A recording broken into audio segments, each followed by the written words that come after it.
A 2025 year in review of all the new games I played this year in the order I played them. This will be part 1 of a 2-part series where I'll try to give a rundown of what you can expect from each game on top of just sharing my general thoughts on them. Now, full disclosure, my thoughts might be a little unorganized at times as I had zero expectations of ever making this video, so I have no notes to go off of for anything. Meaning, a lot of this is just me going off memory, which can be tough at times seeing as I played some of these games almost a year ago at this point, but I still did my best to try and make everything as coherent as possible. Also, did want to emphasize the new games part, so anything I've replayed or have been playing over the years won't be covered. I'll try to make things as spoiler free as possible, so no need to worry about that, and if I do give spoilers, I'll try to give a warning. And just on a quick side note, a lot of the gameplay you'll see will be from me coming back to games I haven't touched in months, so it's not quite as pristine as I'd like it to be, so please don't roast me too hard on that. And on a side note, all of this is coming from the perspective of me playing on PC, so just keep that in mind if I happen to rant about stuff like performance issues.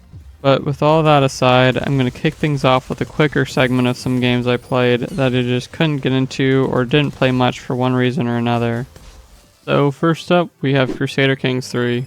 I had got this game as a gift from a friend of mine who's into these sorts of games, and having only played one real session, I feel like I'm not really qualified to talk about it, especially since I'd say these types of strategy or 4X type of games aren't necessarily my cup of tea.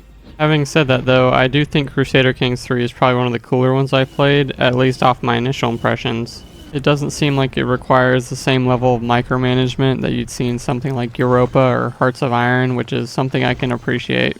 Another thing to note is that technically I don't even have a single minute played of the base game itself, as we wound up playing with the Game of Thrones mod installed, which as a pretty big Game of Thrones fan, or at least like half of the show and all the books, I'd almost go and say this has probably enhanced my impression of it, especially considering just how in-depth and well done the mod was. So big shout out to all the devs that worked on that, it was a pretty cool experience. Moving on, next we have Runescape Dragonwilds. Now, just gonna be straight up, this was definitely an impulse buy since it had RuneScape in the name, especially considering I'm not a huge fan of the survival craft genre in the first place, but you know. Also, at the time I played it, they didn't have many skills and didn't even have magic or range combat incorporated into the game yet, so it felt pretty unfinished. Which I guess is somewhat understandable considering it is in early access, so you can kinda give it a pass on that, but still, it's something that probably dampened my experience a bit.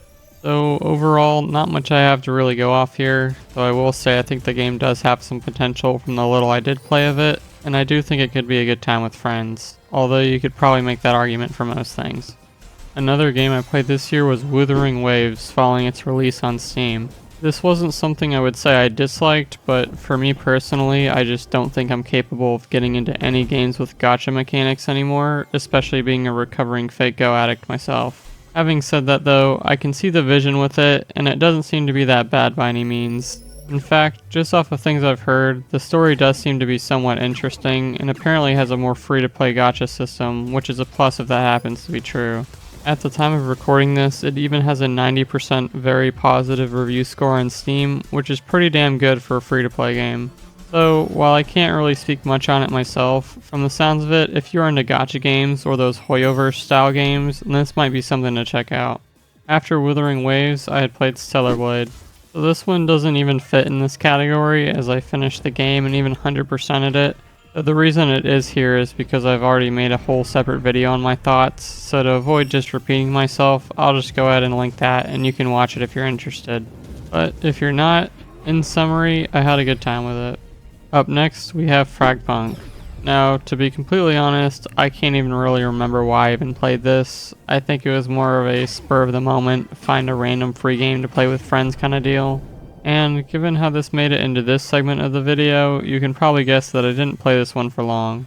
Off the little I did play though, it gave off a lot of similarities to something like Valorant, just feeling slightly faster paced with an interesting card mechanic that can alter the game in some way between each round. This is another one that I wouldn't necessarily say is bad, but at the same time there really wasn't anything drawing me to it. It was more of just a random weekend game that I played a little with friends. I'm sure it also doesn't help that for a while now I haven't really been into any multiplayer games, with very few exceptions. Given how it is free, there's really no harm in trying it out. So if you're someone who does tend to like things like Valorant or hero shooters, then I think it's probably worth a shot. On the topic of multiplayer games, I also tried out Arena Breakout Infinite. Similar story to Fragpunk, this is another one that was just a new free multiplayer game to try out with a friend of mine.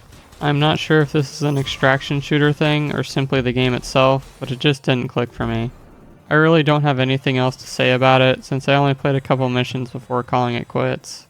This does have a very positive review score on Steam, which is pretty solid, especially for a free game. So this might be something worth checking out for any extraction shooter fans out there, just didn't seem like a game for me. Moving on, I had tried out Abiotic Factor. Like I said, I am not the biggest fan of survival craft games. I mean, I don't even care for Minecraft, but some of my friends tend to enjoy them quite a bit, so I figured since it's new and has great reviews, it's something we could all check out. Which, off my initial impressions, I thought it was decent. I figured there was going to be a pretty slim chance I would be fully invested into it, since I'm not really into survival craft games, but that's not necessarily why I stopped playing. The reason is actually because Silksong came out, so unfortunately, I had to make the difficult choice to play Silksong while my friends pushed on without me. Since I never finished this game myself, I feel like I'm less qualified to give an opinion on it, so I went ahead and asked my friends who did beat it what their thoughts were. One of them said he really enjoyed it and it's more fun playing with friends and progressing at a similar rate, while the other didn't even answer my question. So with that said, I'll go ahead and give it a thumbs up and say if you like survival craft games, you should check this one out. To end this section off, we have Blue Protocol Star Resonance. Now, I remember years ago when Blue Protocol was first announced, it had piqued my interest as there really wasn't any anime-styled MMOs out there that I was interested in, and just based off trailers it seemed kinda cool. Fast forward a bit from there and I'd heard it wound up getting cancelled. Then later down the line from the cancellation news, I'd heard it been picked back up again and resumed development. Now here we are in present day with it released and available on Steam. To be completely honest, my expectations were already set pretty low. I can't say I have a ton of faith in a lot of modern MMOs that come out in general, and when you factor in the complicated development history of it, it becomes hard to have high hopes. But regardless, I gave it a shot as I figured at the very least I would enjoy messing around with the character creation. And who knows, maybe I could have been proved wrong and wound up having a good time. Which, unfortunately, I can't say that was the case. Now, I'll try not to be too hard on the game because realistically I didn't experience much. But for the little I did experience, I was not given a good first impression.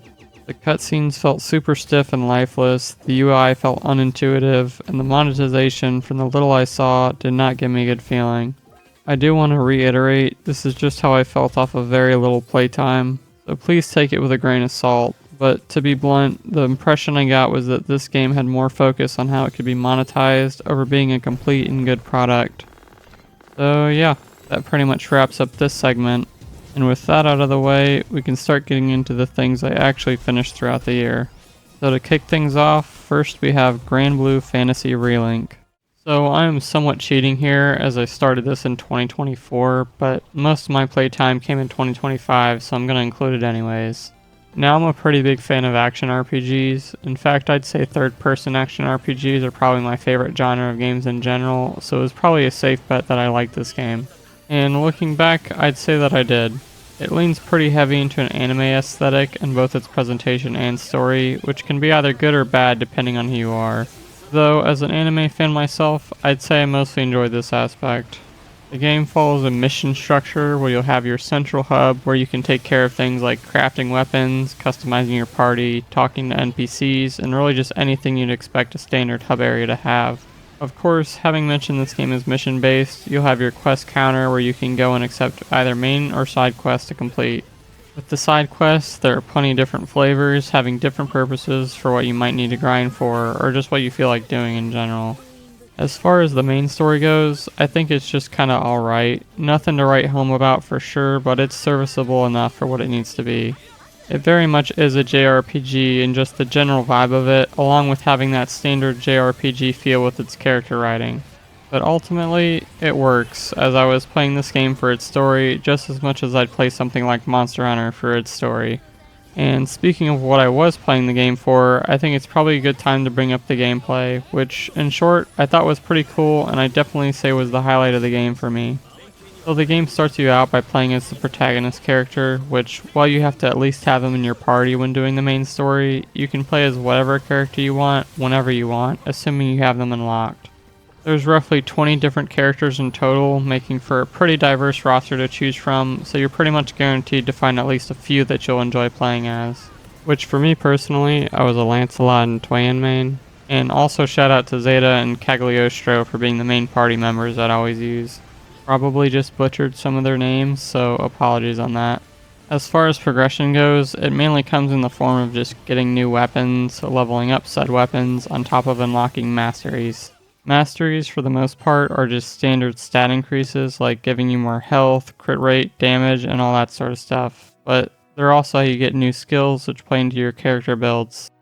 And to add more onto the builds, you'll have relics, which act as further enhancement to your characters, oftentimes being stat increases similar to masteries, but there are also other ones like character-specific relics or that ever-important damage cap relic.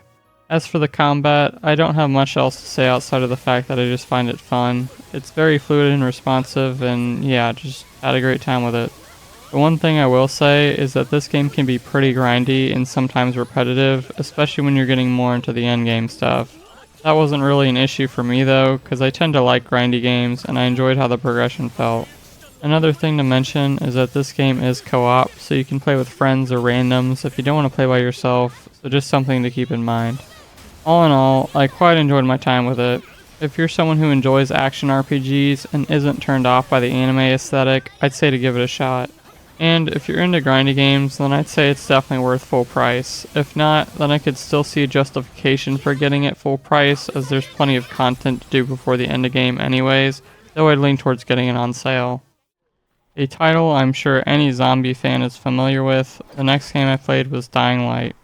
Now, I had played Dead Island a ton when I was younger and enjoyed it quite a bit, so given how Dying Light was made by the same devs, it had piqued my interest. In a similar vein to Granblue Fantasy Relink, I thought the story was just decent. It kind of felt like it had the same story beats as something you'd see in a lot of action movies, though I'm by no means saying that in a bad way. To continue the movie analogy, I wasn't going into the theater expecting to watch something like Interstellar, so while nothing groundbreaking, I thought it was good for what it needed to be. And I pretty much feel the same way about the characters, though there were some cool ones. I always tend to like villains that have a commanding presence in the story, ones where you know something's going to happen when they're on screen, which I think Rice kind of falls in that category. Then you also have someone like Kareem, who is low-key probably my favorite character in the game. Where I think the game shines the most though is with its gameplay, and more specifically, the movement system. Now you could probably just bundle movement under the gameplay category, but given how this game has gotten a ton of praise for its parkour, I thought I'd give it an explicit mention. Having finally played the game myself, I'd say it's deserving of the praise, especially when you consider the game came out in 2015 and the parkour feels more responsive than some games that come out today. It's also just a huge component of the game, since while you'll be killing zombies and occasionally humans, it's not in the same regard as something like Left 4 Dead or Dead Rising, where you're just mowing through hordes left and right. They always remain a consistent threat, so parkouring around the map to avoid infected is often what you'll wind up doing, especially in the early game where you won't have as many tools to deal with them. In general, I think the world is just designed well and makes full use of its parkour. It's particularly useful as there really isn't a ton of fast travel, so you'll be running through the map a lot on foot. This didn't bother me too much, but I will admit there were times I would have liked the convenience of having more fast travel options. Exploring the world, you'll find weapons and materials lying around, in which you can use the materials to enhance the weapons you find, alongside crafting other useful items. Now, the game does have weapon durability, in which you also have limited times you can repair them, and while yeah, it can certainly be annoying, I think it is pretty fitting for the game. And if you're like me, you'll probably just wind up using a bunch of disposable weapons you don't care about, avoiding the need to worry about it in the first place. Also, apparently you can fully repair stuff through alternative methods, though I never messed around with that at all. The progression in this game feels pretty solid too. You have 3 main skill trees, being Agility, Power, and Survivor, all of which will just naturally level up as you play. While you level up, you'll be able to unlock some useful skills, making you noticeably stronger over time. Stuff like being able to execute enemies in one blow, or being able to camouflage yourself from infected using zombie guts, both of which I use quite a bit. Now, as far as the combat is concerned, of course you'll be fighting zombies. However, like every story-centered zombie game, you'll wind up fighting humans too. It offers a little variety to things, as I'd always approach these encounters differently. Plus, with the zombies, you also have special infected to spice things up. Another random thing I just wanted to throw out there is how scary nighttime is in this game, which is great from an atmosphere perspective, but pretty bad for my R rate. Honestly, I think getting chased by volatiles has to be one of the most nerve-wracking experiences in any game I've played.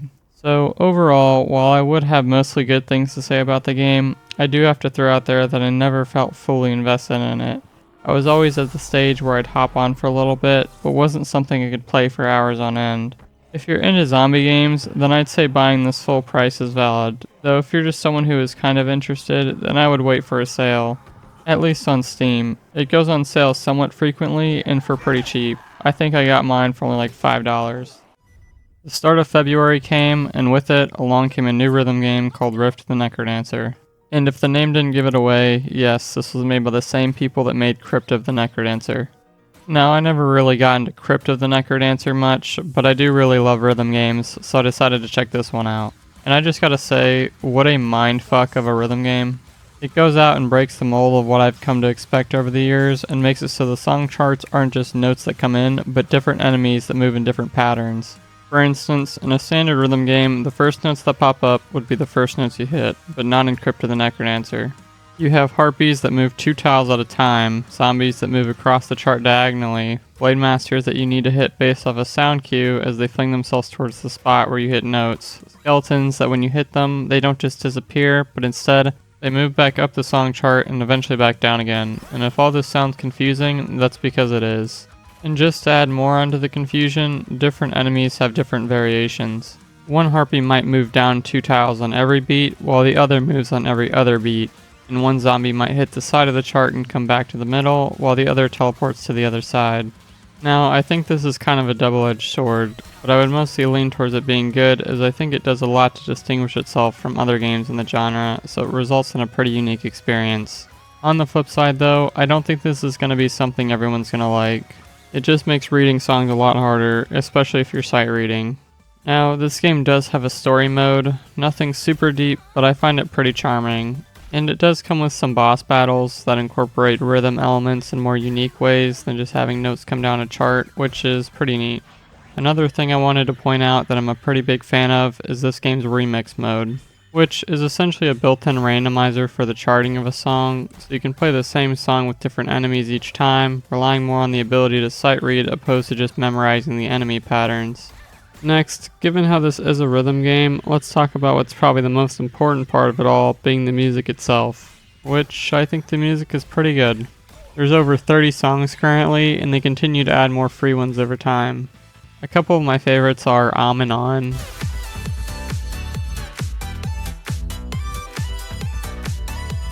Baboosh,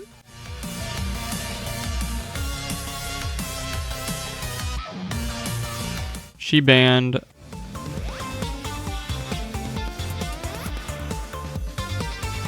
Overthinker,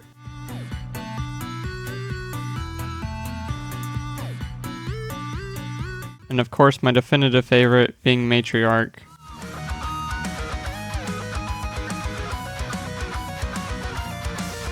Now, one thing I really love that this game does, that I think more games should do, is the fact that they have mod support. More specifically, they have a level editor where players can chart their own songs and put them on the Steam Workshop for others to play. I really just can't praise this enough, as I feel like mod support does wonders for a game's longevity, and it allows for people to play songs that would have otherwise never been added to the game, all for free. The last thing I wanted to touch on was the game's achievements. As someone who enjoys 100%ing things, achievements are always something I tend to look at for games I get into, and yeah, the ones for Rift of the Necrodancer are pretty sadistic. I guess it should be expected given how notorious Crypt of the Necrodancer is to Platinum, but you know. Like, one of them is the full combo 32 songs on the hardest difficulty, which I'll just let this song speak for itself. Quite amusing.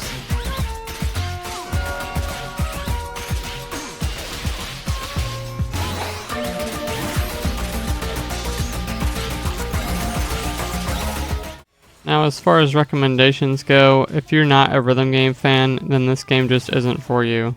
Though, if you are, and the gimmick about the song chart seems interesting, then I'd say it's worth full price. But if you're not completely sold on it, I would still say it's worth checking out on sale.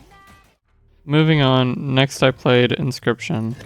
Now, this game is a bit of a tough one to talk about, as it's hard to go into any sort of details for what makes this game special without getting into any spoilers, so this will probably be pretty brief. I think how the game is structured is very unique and interesting, and the card gameplay is pretty fun. Though admittedly, I enjoyed the first card game a lot more than the other versions, so that was a little disappointing, not to say the others are inherently bad by any means. Also, the puzzles and progression across runs was done well, but yeah, like I said, hard to say much without getting too into it.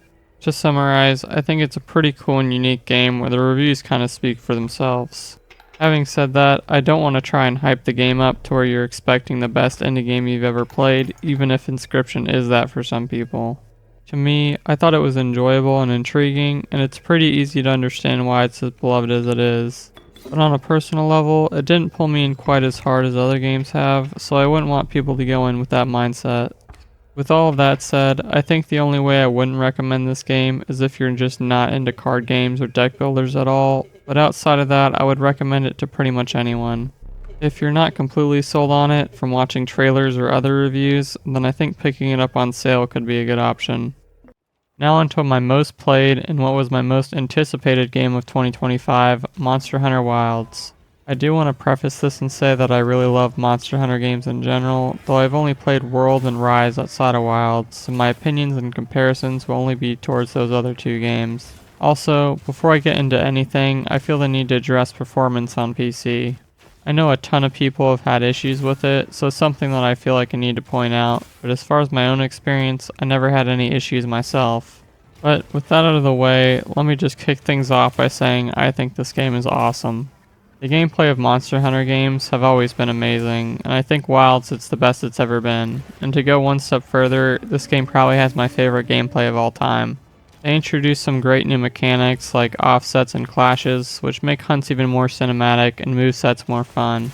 Then you have the wound system, which I do think it can be a bit over the top sometimes, especially with weaker monsters, but overall I like it. It pushes players to go after different parts of the monster instead of everyone piling onto the head or whatever else happens to be the weak spot.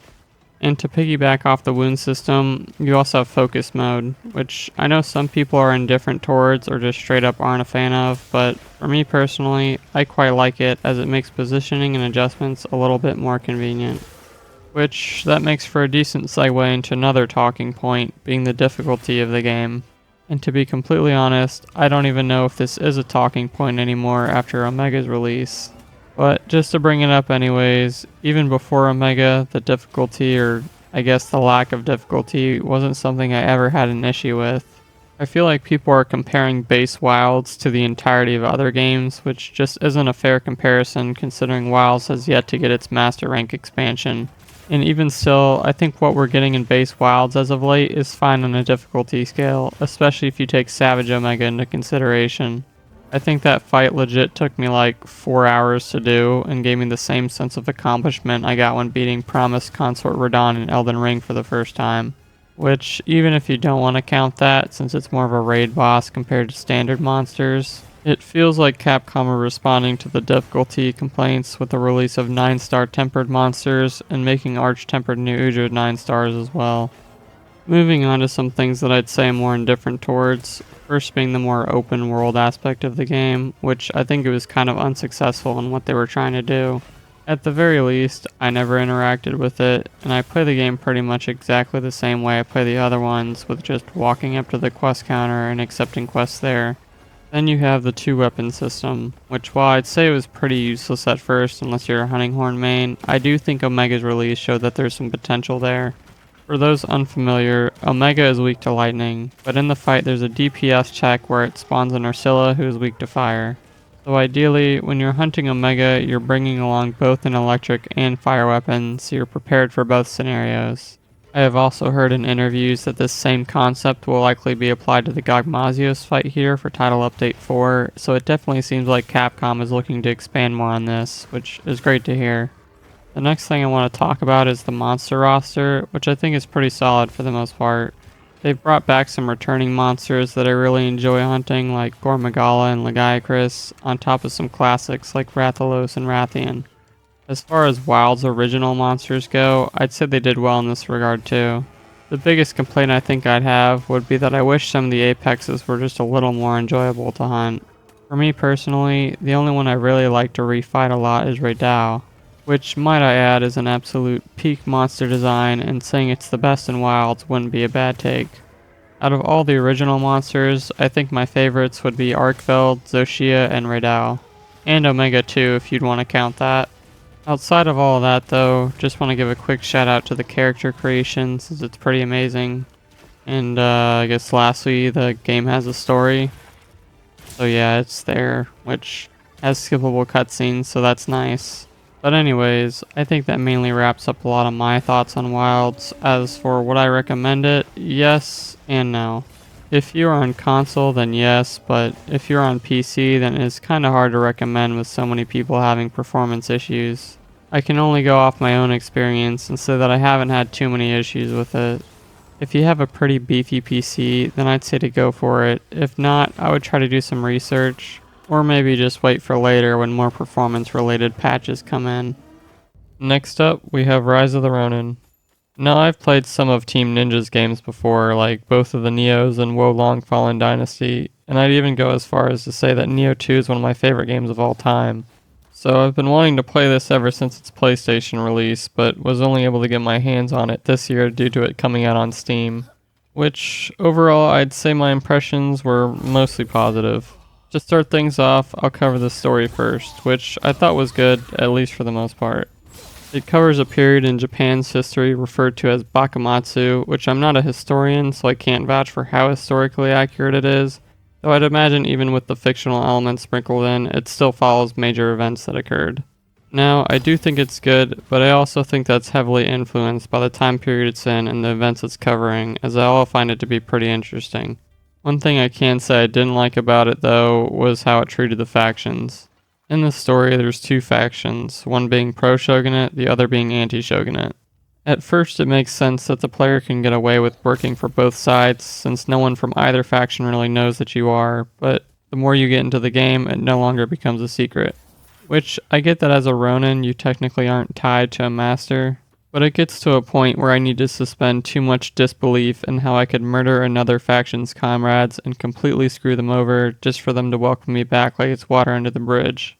And I get that technically you are making a choice at the very end of the game, but it's just that, at the very end of the game. There's just so much that happens before that where I feel like you should have needed to commit to one side a lot earlier. But moving on, next there's the characters, which the vast majority of them are all based on real people, though I'm sure some of their portrayals are a little bit fantasized.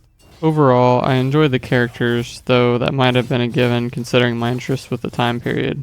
And I share a similar sentiment to this game's bond system, which allows you to get closer to characters on an individual level by giving them gifts.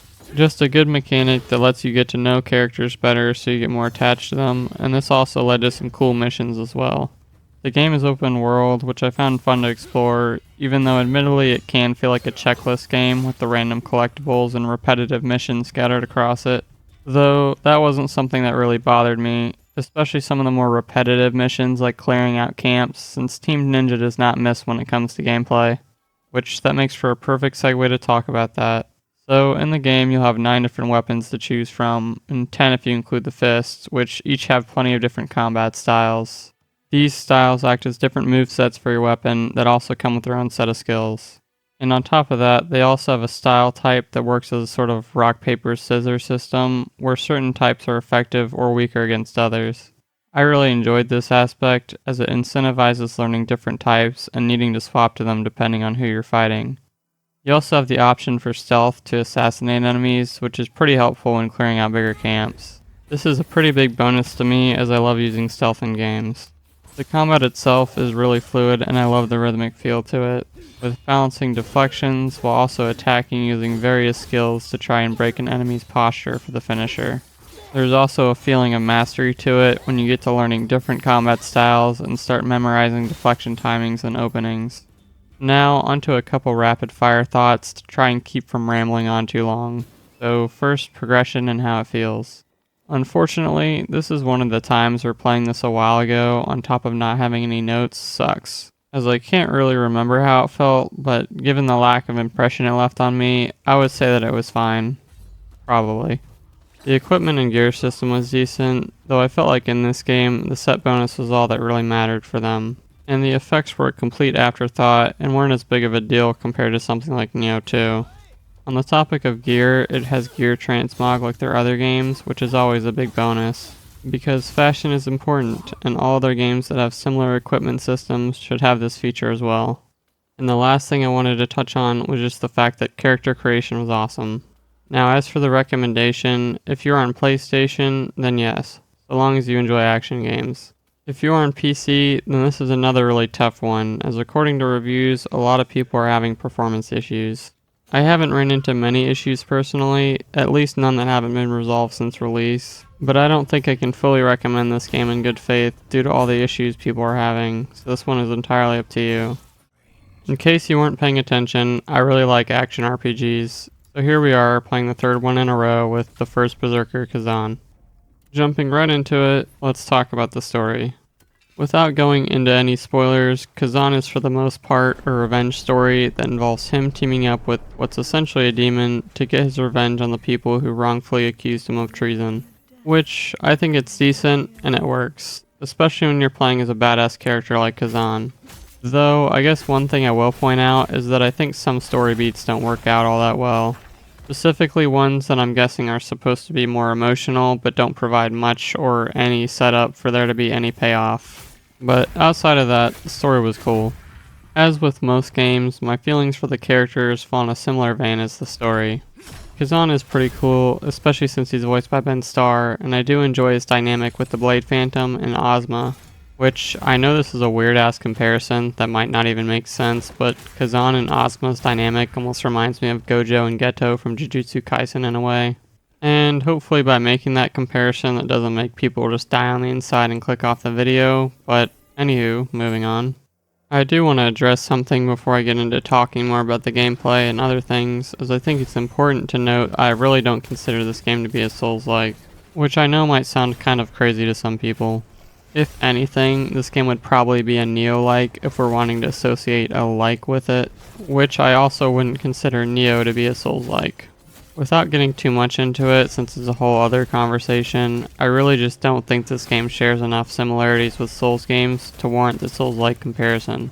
It almost feels kind of misleading, and I wouldn't want people to play something they might not fully enjoy, having expected a different experience.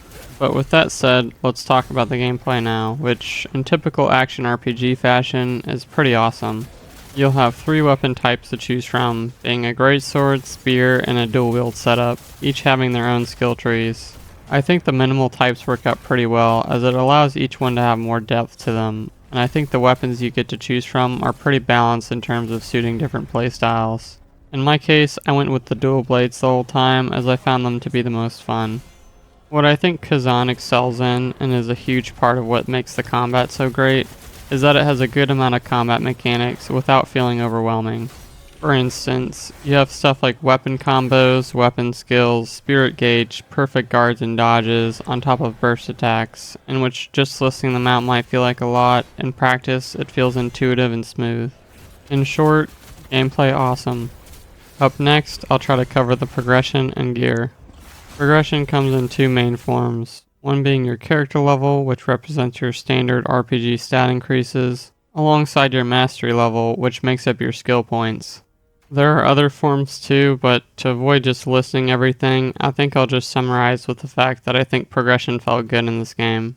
Having said that, I'm also starting to realize that's what I say about every game, but it is what it is. I feel like that's one of the things that would definitely help about writing notes down while you play, opposed to making a video about games you haven't touched in months, but here we are.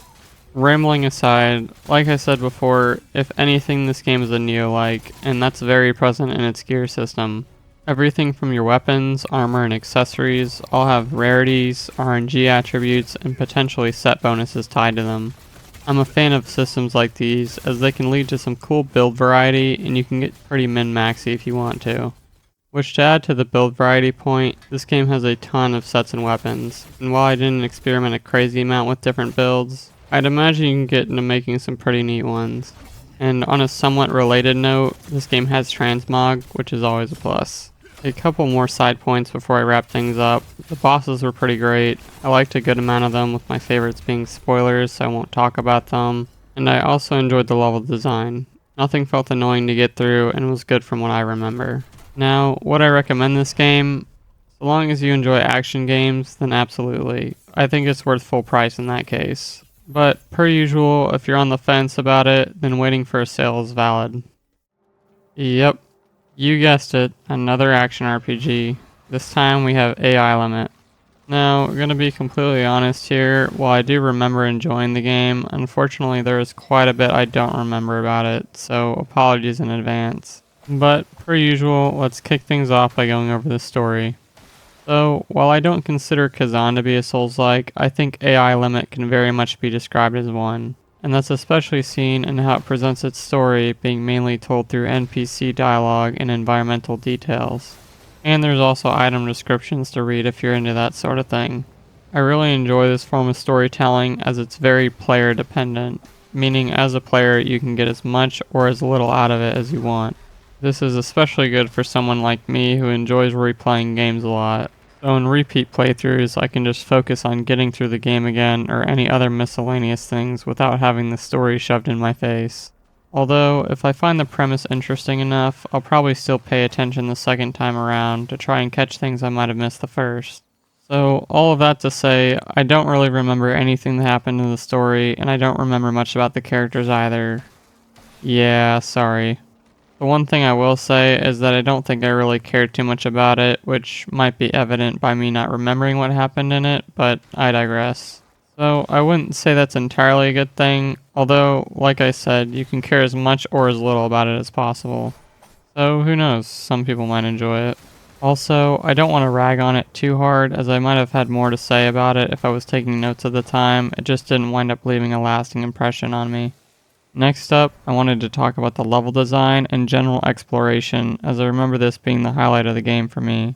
Once again, this is something I feel falls into that Souls-like feel, although more so on a Dark Souls 3 side of things, opposed to Dark Souls 1 or Dark Souls 2. Not sure the best way to really describe it, just that I thought they were laid out well, felt fluid to explore, and had good item and enemy placements. Then there's the gameplay and progression. As far as progression goes, it's just a pretty standard RPG leveling system. You kill enemies, you get souls, or whatever they happen to be in this game, and then use them to level up, on top of them just being the game's currency. Now, as for the combat, I just found it to be good. Not great, just good. It all feels pretty standard. You have your light attacks, heavy attacks, on top of a weapon skill, and some magic, which all plays very much like how you'd expect a typical Souls-like too.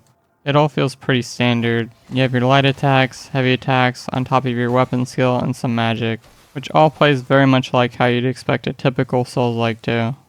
One thing I did quite like though was the sync rate mechanic.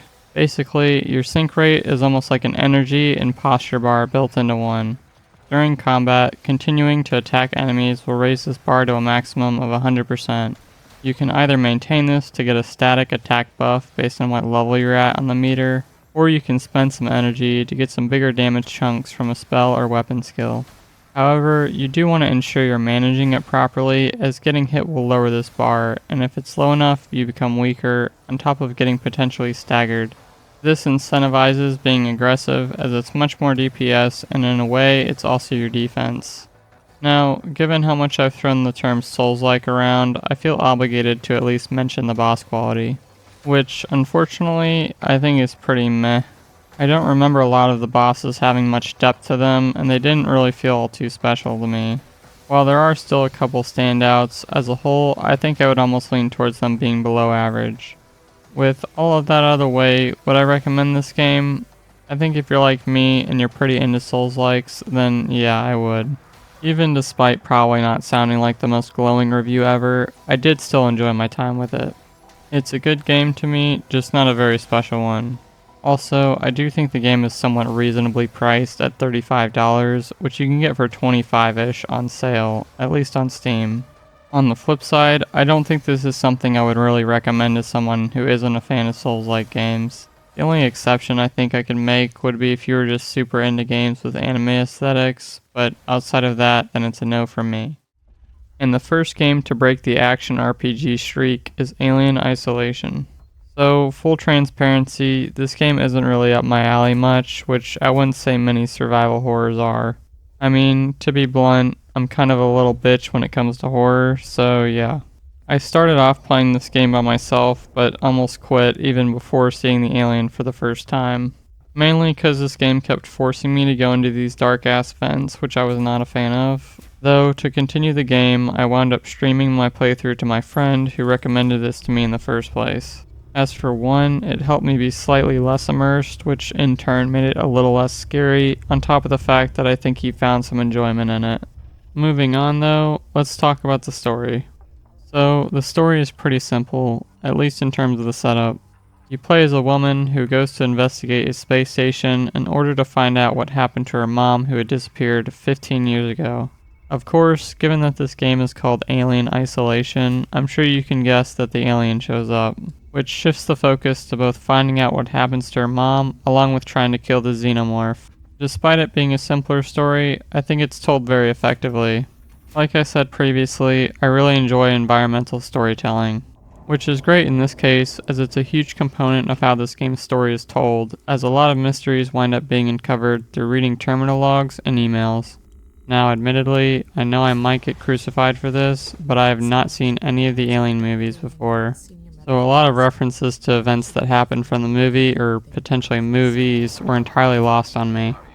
Now, I think the only gripe I would have about the story is that I felt like it dragged on a little too long for me.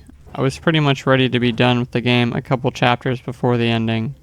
With that out of the way though, let's talk about the gameplay, which I have some mixed feelings on. Some sections I found were great, while others I found to be slightly annoying. On the great side of things, I would include pretty much any level that involves sneaking around while trying to avoid the alien. These were definitely the highlights of the game for me.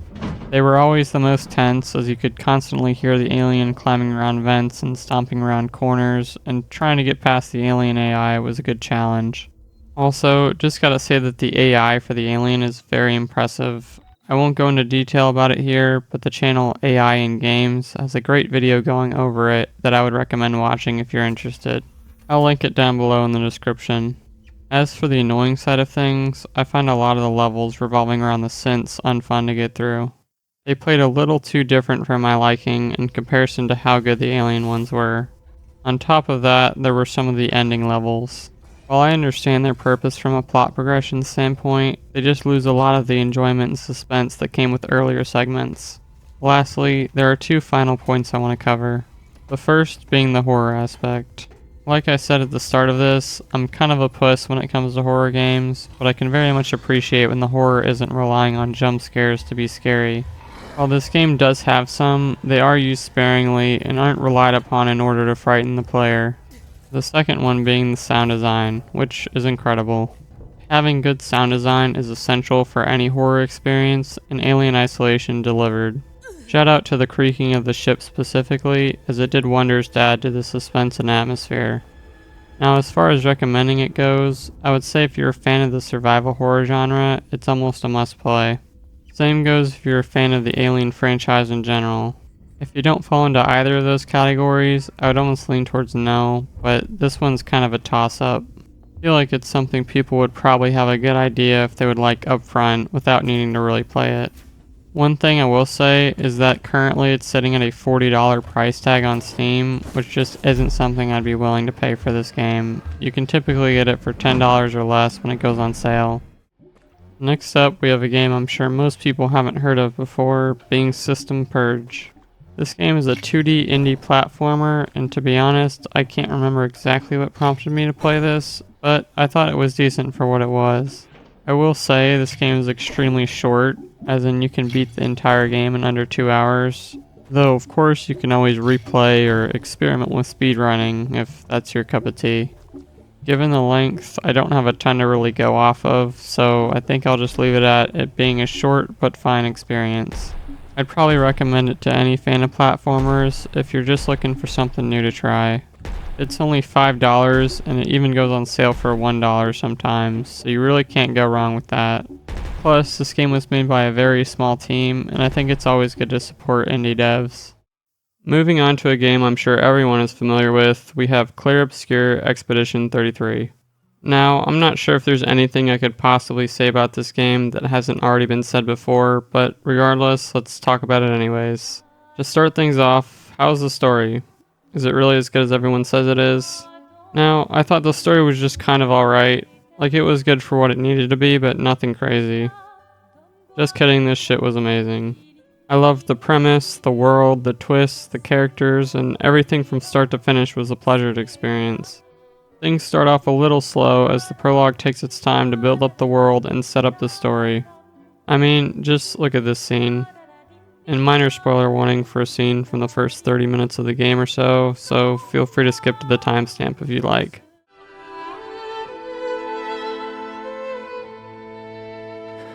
I'm here.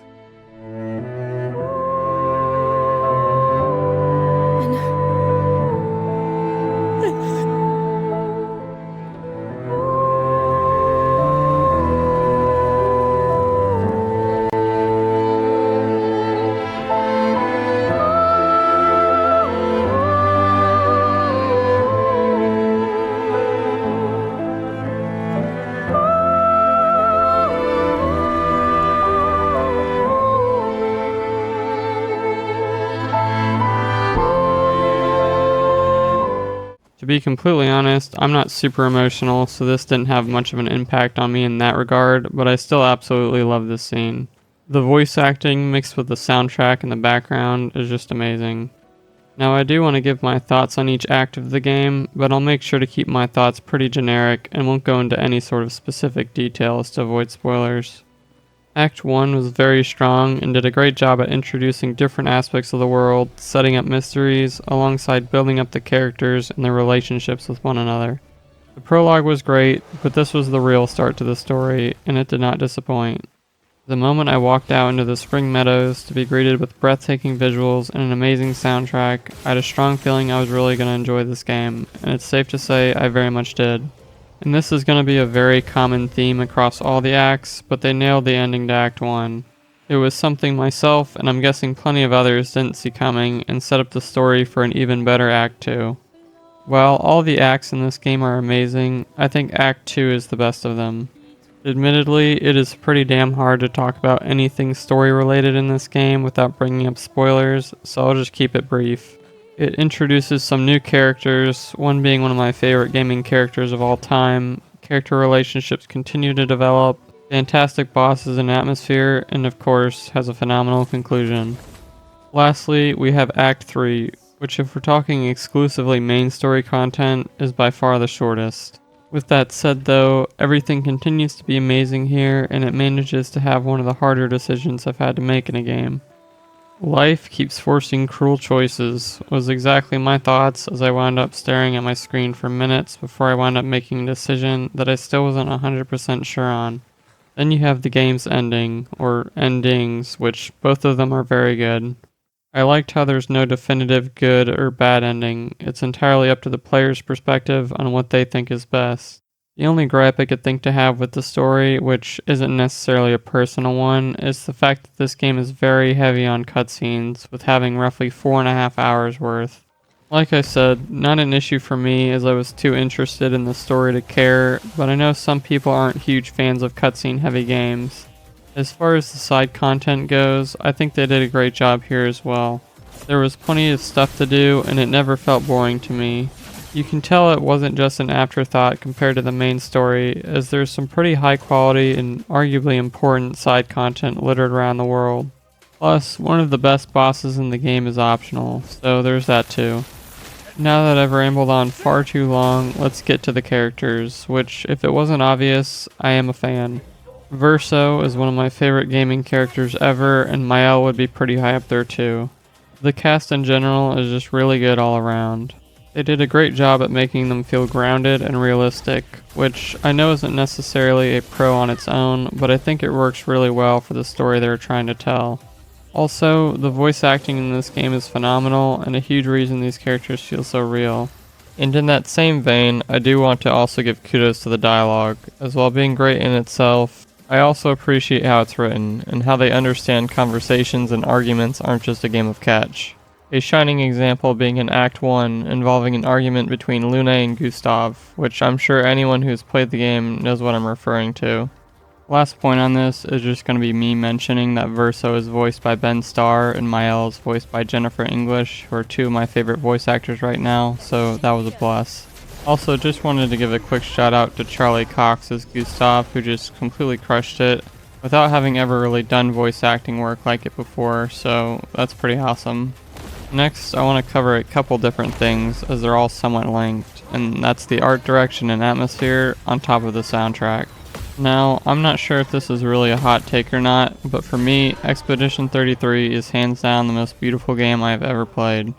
The whole painting aspect of the game allowed for super creative areas that from a visual standpoint are just so damn cool. I really can't stress enough just how beautiful this game is. Then to complement the visuals, you have what I'd probably consider to be my favorite soundtrack of all time.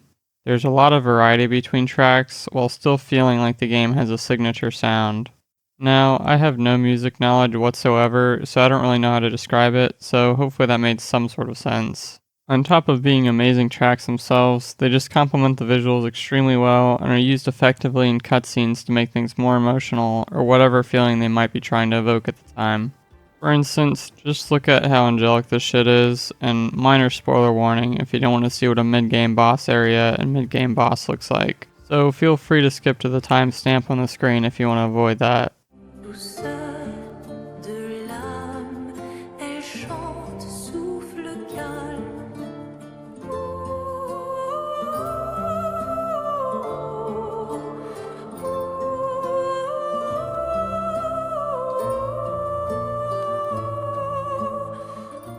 While I haven't brought them up too much in this video, soundtracks go a really long way for me when it comes to my enjoyment of a game and how fondly I wind up looking back on them. I can confidently say I've listened to pieces of the Expedition 33 soundtrack at least a couple times a week ever since finishing it back in April. Moving on, lastly, we have the gameplay. I liked all the different aspects there are to it, making it a more interactive turn-based experience with parrying and dodging while the enemy attacks. Though, I will say, I can understand the sentiment that some people won't necessarily like this, as this removes the same need for strategy that comes with other turn-based games. But I don't mind it at all. I just see it as a different experience, and one that I happen to enjoy. One thing I think they did a great job with was making all the characters feel very unique in terms of their playstyles, and just having some pretty interesting mechanics in general. Minoko and CL being standouts in that regard. Now, as much as I have praised this game, I do have a couple things I didn't care for as much. For starters, it felt kind of imbalanced at times. The first half of the game feels pretty solid, as the developers are restricting you with a damage cap, so fights are more of a controlled experience and can last a fair amount of time. However, you will eventually get the ability to remove this cap, which is where I think some of the problems come in. In order to make some of the later endgame fights fun, you actively have to nerf yourself, which just isn't a fun thing to do. I know that now you're able to mess around with the boss's health, but that wasn't something available when I played at the time, and to me, that's just still leaving it up to the hands of the player to balance the game themselves opposed to having it balanced naturally. On to my second dislike, which pairs into the balancing, and that's the Luminous system. And not necessarily the system itself, but more so the lack of a cap on it. For those unfamiliar, this game has things called Pictos, which act as effects or buffs to a given character. If used enough, Pictos can be turned into Luminous, which makes it so you don't need to actively equip the Picto anymore, and it's available to be put on all characters. While I mentioned there's a lack of a cap, it's not 100% true, as Luminous costs points to put on, and the Lumina cap is something you need to upgrade to increase. The problem I have is that it's really not that hard to upgrade, and how much you can increase it by isn't restricted. This leads to you being able to add almost as many Luminous as you want, to the point where you can become completely busted. This comes with some balancing issues I mentioned before, but I also think a capped Luminous system would have allowed for actual builds to get created, making for what I consider to be a much more fun system. And in turn, this could have allowed the devs to balance more around that Lumina cap to make for a more enjoyable endgame experience. So yeah, that was kind of a lot, but it's recommendation time. The only way I don't recommend this game is if you're not into story games, as I just don't think this would be for you. But for anyone else, and I mean anyone, then I would recommend this game full price, especially since it's only $50, which is a complete steal for what you're getting. Ultimately, Clair Obscur Expedition 33 is my personal game of the year and one of my favorite games of all time. What Sandfall Interactive managed to accomplish with their first game is beyond impressive, and I can't wait to see what they manage to make next. Oblivion Remastered is a bit of a weird one to cover, as I played the original Oblivion back when I was a kid, and really the remaster is kind of just the original with a different coat of paint thrown on it, on top of a few quality of life improvements. Which, in a way, I can somewhat respect. I like how they kept some of the jank and awkwardness that the original had. I feel like that's a part of Oblivion's charm, and it's ultimately a better game for it. Regardless though, let's get into it. So Oblivion's story is fine. Basically, you're a criminal who needs to stop the weird fan club from opening the gates of hell so their giant friend can go cause a ruckus in the real world. Pretty neat. And I'm sure most people know that Elder Scrolls lore is quite intricate, and any fantasy world that has rich lore is going to get a bonus from me. As far as the faction quests go, Thieves Guild and Dark Brotherhood are definitely the two best, with the final Thieves Guild quest being up there for one of the best in the game. The fighters and mage guilds are fine, I guess, and the arena is a bit of a wild card. Really, you just fight in it, which is kinda cool, so I'll give it 3 out of 5 gold stars. Now the best piece of content in the game for me is easily the Shivering Isles DLC. It being centered around the Realm of Madness is a cool concept, and I think they nailed it. The NPCs are quirky and fun to interact with, and the overall story for the DLC is pretty good. As far as the characters go, there are so many that it's pretty impossible to remember them all, but for the most part, they are pretty solid. My personal favorite of them all being Sheogorath.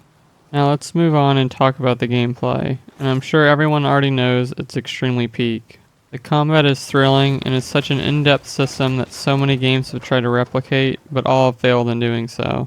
Many popular franchises have stated that their combat was directly inspired by Oblivion, Devil May Cry and Monster Hunter being big ones. But anyways, on a real note, the combat isn't the best. Which, to be fair, I'm judging it more from today's standards. Looking at it from the fact that it came out in 2006, it's not all too bad. There just isn't a whole lot of weight to it, and it just isn't very engaging. Though of course, I do like my stealth in games, so in my playthrough I mainly played as the beloved Stealth Archer, which can be pretty enjoyable at times, with sneaking around in dungeons and trying to pick people off one by one without being seen. So while for the most part it isn't all too great, it does have its moments. Moving on to something I didn't care all too much for, and that is the exploration in dungeons. Simply put, I don't find it all too fun to explore in this game, and the dungeons themselves feel repetitive and unrewarding outside of some exceptions. Maybe a part of me is comparing it too much to Skyrim, and the exploration might be pretty good for 2006 standards, though for what I'm looking at for an open world RPG nowadays, it falls kind of flat. Now as far as recommending it goes, it is a little tough, as I think a ton of love for this game comes from nostalgia of people playing the original and wanting to re-experience the game over a decade later. Nostalgia glasses aside, I do think it's a solid game, and so long as you don't have anything against playing older games, I would maybe recommend it. My hesitancy comes from the fact that this game suffers from what a ton of Unreal 5 games do, that being performance issues. Now, I wouldn't say I had issues with performance specifically, though I did experience quite a bit of crashing. In fact, I'd probably say this is one of the worst experiences I've had this year when it comes to the state a game is in, especially considering crashes come with lost progress, which is incredibly annoying. So for my final verdict, I would say go for it if you're fine with playing older feeling games and the Unreal 5 concerns don't scare you. Next up, we have Voidigo. Which, fun fact, this game was made by the same devs that made Repo, and seems to be the only 2 games they made so far, or at least are credited to them on Steam. And both are sitting at overwhelmingly positive reviews, so huge props to the Semiwork team on that. But anyways, Voidigo is a twin-stick shooter roguelike that is very reminiscent of Enter the Gungeon. There really isn't a whole lot to this game outside of straight-up gameplay, which honestly I can respect. And with that said, the gameplay is pretty solid. Each run has you gathering random weapons and power-ups to get through 3 main floors and then a final floor, which is pretty much just the final boss. And on a side note, this game has a ton of weapons and power-ups, with the Steam trailer advertising over 170 weapons and 150 power-ups. One thing that makes this game unique is that the boss for each floor isn't sitting in some dedicated room for you to go to, or at the end of the floor when you clear out all the rooms. Rather, it'll just kind of spawn in after you uncorrupt enough beacons. Then on top of that, you also won't be able to completely kill it until you've uncorrupted all the beacons on each floor, so you'll have to deal with it potentially chasing you around the map, which I promise isn't as annoying as it sounds. It's not some consistent chase the whole time, and it's not hard to get away at all. As far as the levels go, they're pretty decent, and they're procedurally generated so it keeps things fresh between runs. And speaking of between runs, there isn't a ton of meta progression in this game, though it is still present. The meta progression comes in the form of collecting void fragments in each run, which from what I remember were primarily used on new characters and their starting weapons. And I'll just go ahead and use that as another segue. So yeah, there's multiple characters in this game, each of them playing differently, adding just a tad bit more replayability. In conclusion, it's a pretty solid roguelike. The only reason I wouldn't recommend it is if you just don't like roguelikes. Otherwise, then I 100% recommend it. It's only $5 on Steam, which is a complete steal for what you get. And plus it's co-op, so you can play with friends if you want. Now on to another one of my most anticipated titles of 2025, Elden Ring Nightreign. I know there was a lot of mixed reactions going into this, considering it wasn't what FromSoft typically puts out in terms of games. But considering I love their games, on top of loving roguelikes, it's safe to say I was looking forward to this one quite a bit. Now as far as the story goes for this game, there isn't a ton to it, at least in the form of a traditional one. It is a roguelike after all. All I really remember is that the objective is to kill the Night Lord to stop the night. Though there is lore surrounding the game, and I know some people enjoy that, so feel free to check out Vaati's vid on that if you're interested. Lack of story aside, each character does have their own mini-stories in the form of remembrances that give a little more insight and background to each one and their motivations, which I find some of them pretty neat, especially the last chapter for Revenant's Remembrance. Moving on, let's get into some of the gameplay and the progression of the game. Each run works off day and night cycles, where you run around fighting bosses, collecting ruins, and getting weapons during the day until a storm starts to come in, restricting the available area to make a smaller section of the map. You're then given a little more time in that section before it ultimately closes again, putting you against the night boss to end day 1. Repeat this cycle one more time until day 3, and then you'll fight the Night Lord you chose to fight at the beginning of your run. Successfully beating the Night Lord marks the end of the run, giving you some currency, relics, and occasionally other unlocks, depending on what version of the Night Lord you killed, on top of whether or not it's your first time killing it. This gameplay loop can be pretty fun, but there are definitely some downsides to it.